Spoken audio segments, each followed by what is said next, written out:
नमस्कार, मेरा नाम है अंकुर जावला और आप देख रहे हैं दूध मेरी पहचान। हमारे साथ है स्वामी यति निर्भयानंद सरस्वती, जो शिष्य है महामंडलेश्वर यति नरसिंहानंद गिरी महाराज जी के। स्वामी जी से हम एक प्रश्न पूछना चाहते हैं। जिस प्रकार से दिल्ली में श्रद्धा के साथ जो हुआ और फिर यूपी की राजधानी उत्तर प्रदेश की राजधानी लखनऊ में निधि के साथ जो घटना घटी, उस पर स्वामी जी का क्या सोचना है? क्योंकि इस प्रकार की घटनाएं केवल उत्तर प्रदेश और दिल्ली ही नहीं, पूरे देश में निरंतर घट रही है।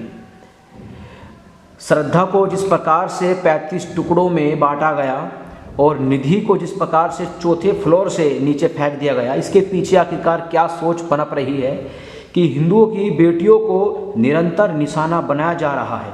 प्रशासन को ताक पर रखकर, पुलिस प्रशासन को ताक पर रखकर, केंद्रीय सरकार को, गवर्नमेंट सरकार को, राज्य सरकारों को ताक पर रखा। जिस प्रकार से कानून को अपने हाथ में लेकर ये जिहादी लोग हिंदुओं की बहन बेटियों को निशाना बना रहे हैं लफ्ज़ जिहाद के माध्यम से, इस पूरे विषय पर यति निर्भयानंद सरस्वती महाराज जी का क्या सोचना है, क्या इनका कहना है, आइए इनसे जानते हैं। स्वामी जी, जिस प्रकार से दिल्ली में श्रद्धा के साथ हुआ, लखनऊ में निधि के साथ हुआ और देश के अन्य राज्यों में हो रहा है, इस पूरे विषय पर आपका क्या सोचना है? माँ और महादेव के चरणों में नमन करते हुए, अपने गुरुवर महामंडलेश्वर यति नरसिंहानंद गिरी जी महाराज के चरणों में दंडवत प्रणाम करते हुए, मैं यति निर्भयानंद सरस्वती अंकुर जी, ये आप सिर्फ श्रद्धा और निधि की बात कर रहे हैं। जो ये उजागर हुआ है, जो आप लोगों ने टीवी में, अखबारों में और सोशल मीडिया पर देखा है, पता नहीं पूरे संपूर्ण भारतवर्ष में ऐसे कितनी हमारी बेटियां, हमारी बहनें ऐसे घटनाओं के शिकार और इन जिहादियों के शिकार हुए हैं। आपको बताना चाहते हैं कि ये लोग जो है, मैंने बहुत अच्छी तरह से इसका स्टडी किया है कि ये लोग अलग अलग गुट, अलग अलग गिरोह बनाकर, आपने देखा होगा कि जैसे लव जिहाद का एक मैटर चल रहा है और बड़े गहराई तक, ये जड़ों तक पहुंच चुके लव जिहाद, जिसमें हमारी भोली भाली बहनें बेटियां उनके जाल में फंस जाते हैं। और अभी आपने देखा होगा कि जैसा आप पूछ रहे हैं कि श्रद्धा का जो दिल्ली का कांड है, ये श्रद्धा बिटिया जो है, इस जिहाद, ये जो लव जिहाद है, इसी का एक कड़ी। और ये जो आफ्ताब नाम का जो जिहादी है, ये बिटिया कॉल सेंटर में काम करती थी, वहाँ पर एक लड़का काम करता था, ये महाराष्ट्र के रहने वाले दोनों, और इन्होंने उन्हें अपने चंगुल में, लव जिहाद के चंगुल में इन्होंने जाल में फंसाया और वहाँ से लेकर वो दिल्ली आ गई। जैसा कि मालूम होता है कि आज से 6 महीना पहले इस बिटिया के उन्होंने बड़ी बेरहमी से, 6 महीना पहले बड़ी बेरहमी से इनके टुकड़े टुकड़े करके इन्होंने जो है 35-36 टुकड़े इन्होंने कर दिए और एक डीप फ्रीज मंगवाया और डीप फ्रीज के अंदर में उन्हें रख दिया गया। और फिर एक एक टुकड़ा, अंग के एक एक टुकड़े जो है, उनको मौका मिलने पर अलग अलग जगहों में, पालम क्षेत्र में और अलग अलग जगहों में इसने फेंकने का काम किया है। मेरा आपको मैं ये बताना चाहता हूं कि देखिए, ये जो जिहादी है, ये जो विधर्मी लोग हैं, ये विधर्मी लोग के अंदर में किसी कानून का, किसी चीज का कानून का डर नहीं है। इन लोगों को देखिए कि किस बेरहमी से, किस तरह से एक को अपने जाल में फंसाया और जाल में फंसाने के बाद उनका बेरहमी से टुकड़े टुकड़े कर दिए और एक एक टुकड़ा प्रत्येक दिन फेंकता था।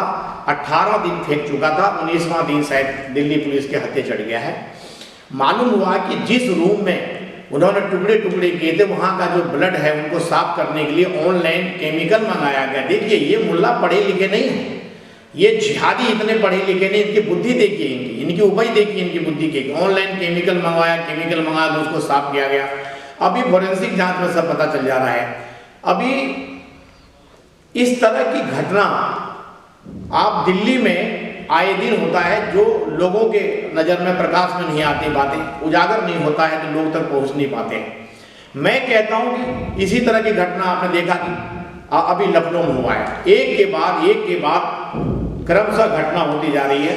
लखनऊ के अंदर में निधि नाम की जो बिटिया है वो इसी के लव जिहाद के उसमें जालसाज में फंसे और उसके चंगुल में फंसकर जब उन्होंने उसको बुलाया और बुला के धर्म परिवर्तन की बात करी है उनसे, और जब धर्म परिवर्तन करने के लिए काफ़ी समझाने पर धर्म परिवर्तन नहीं किया, इस्लाम कबूल नहीं किया, तो उन्होंने चौथी मंजिल से उसे धक्का देकर और उन्हें मौत के घाट उतार देते हैं।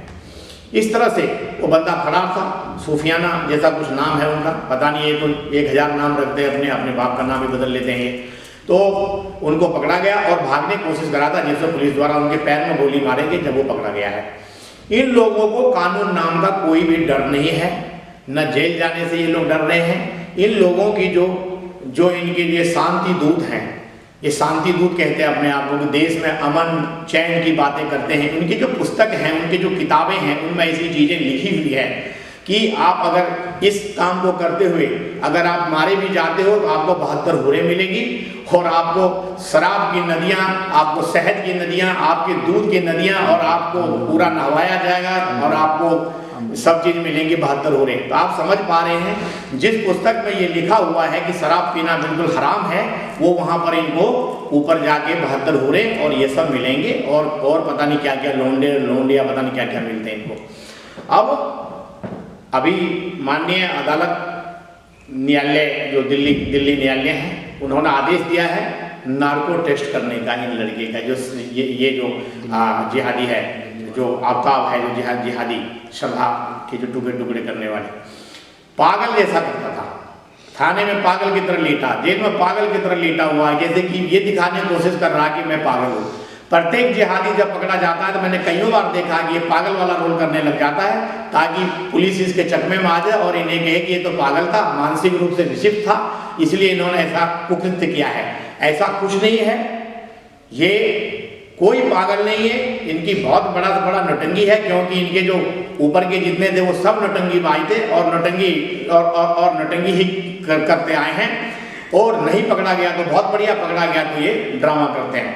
मेरा सनातनी हिंदू भाइयों से, बहनों से, बेटियों से, जो बेटियां ज़्यादातर जाल में इसके फंसती है, वो ज़्यादा से ज़्यादा वो 10वीं क्लास करके जब इंटर में जाती है, कॉलेज में पहली बार जाती है, तब उनको अपने चंगुल में ये फंसाते हैं।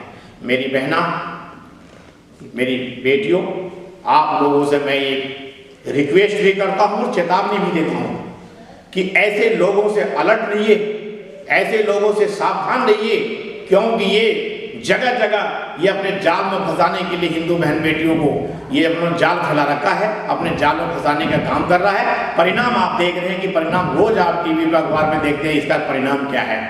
और इन लोगों को ये इनका कोई ईमान धर्म नहीं, शांति दूत कहते हैं, शांति तो है ही नहीं इसके अंदर में, शांति नाम का तो कोई मैटर होता ही नहीं इनके यहाँ, ये तो कसाई हैं और इनका तो कोई मतलब ही नहीं होता। दूसरा, इनको जकात के पैसे मिलते हैं, इनके लिए वकील तैयार रहता है, एडवोकेट, बड़े से बड़े एडवोकेट इनके पैरवी करने के लिए। जमायत उलीमा ये बहुत बड़ा है, उनका एक संगठन है जिसका मुखिया ये अपने देवबंद उत्तर प्रदेश में मदनी जी रहते हैं। वो सारे आतंकवादी, सारे जितने भी कुकृत्य करने वाले लोग हैं इनके, उन सब के केस लड़ने के लिए वकील के पैनल खड़ा किया हुआ है, जकात के पैसे देते हैं। हमें तो यहाँ तक पता चला कि मैं बड़ी गहराई से सर्वे कर रहा हूँ इन चीज़ों का, और मदरसे से इनको पैसे मिलते हैं। इनके जो मदरसा है, इनका जो क्या बोलते हैं ये मस्जिद हैं, वहाँ से इनको पैसे देते हैं कि हिंदुओं के, सनातनी हिंदुओं की बेटियों को फंसाओ, उनसे निकाह करो और उनसे बच्चे पैदा करो और उन्हें मशीन की तरह रखो, जितना ज़्यादा बच्चा पैदा कर सके। ऐसा उनके पुस्तक में भी लिखा हुआ है कि औरत को तन ढकने के लिए कपड़ा और जिंदा रहने के लिए भोजन दो और ज़मीन की तरह इस्तेमाल करो, यानी कि धरती की तरफ उपजाओ, उन्हें फसलें काटो और ज़्यादा से ज़्यादा 12 बच्चे पैदा करो, और उसके बाद फिर लात मारो और वो न घर के रहेगी न घाट के रहेगी। पले पलाई हिंदुओं की लड़कियां मिल जाती है उन्हें, और बस वो बच्चा पैदा करने की मशीन समझ के ले जाते हैं। इनके लिए 2 लाख से लेके 5 लाख रुपए तक ये लोग मदरसा वाले, मस्जिद वाले, अभी पिछले सोशल मीडिया पर मैंने वीडियो देखा था, उस वीडियो में उस लड़के ने बताया कि मुझे 2 लाख रुपए देता है, इनको पटाने के लिए मोटरसाइकिल, कार वगैरह की व्यवस्था करते हैं और फिर इसे निकाह करवाते हैं। इस तरह की सारी व्यवस्था है।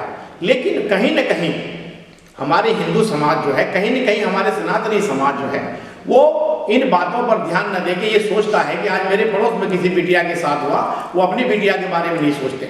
कबूतर की तरह आंख बंद करे हुए हैं। कबूतर ये सोचता है कि मेरा आंख बंद है, मुझे कोई झपट्टा मारने वाला नहीं है, लेकिन जब बिल्ली आती है झपट्टा मार के उसे एक बार में कल्याण कर देता है उसका। तो मेरा मानना है कि हिंदू भाइयों, अब नहीं जगे तो आगे आने वाली पीढ़ी आपकी बचेगी नहीं, आने वाली पीढ़ी आप बचा नहीं पाएंगे। और अगर हमारे आने वाली पीढ़ी को कुछ जवाब देना है, और जब आपके आने वाली पीढ़ी पूछेंगे कि आपने हमारे लिए क्या किया, तो आपके पास जवाब नहीं होगा। इसलिए अपने आत्मा की आवाज़ को सुनिए, अपने ज़मीर को जगाइए और इन विधर्मियों से लड़िए और इस विधर्मियों को मुंह तोड़ जवाब दीजिए। अगर आपने इसे मुंह तोड़ जवाब अब नहीं दिया तो आप कभी नहीं दे पाओगे, क्योंकि आने वाले समय ये जिस तरह से, जिस अनुपात से ये अपने बच्चे पैदा कर रहे हैं, उस अनुपात से ये इस्लामिक भारत को तो इस्लामिक राष्ट्र बनाने के लिए, जैसे कि वो अभी दिया था कि क्या था वो PFA वाले, उन्होंने कहा था कि 47 तक हम बनाएंगे। इसका मंसूबा बिल्कुल बिल्कुल सही तरीके से हर मोर्चे पर काम कर रहा है, हर मोर्चे पर काम कर रहा है। और एक हमारे हिंदू भाई हैं जो सोए हुए हैं, कुंभकर्णीय नींद में है। मैं कहा अगर अब नहीं जगे तो आगे आपको जगने का मौका नहीं देंगे।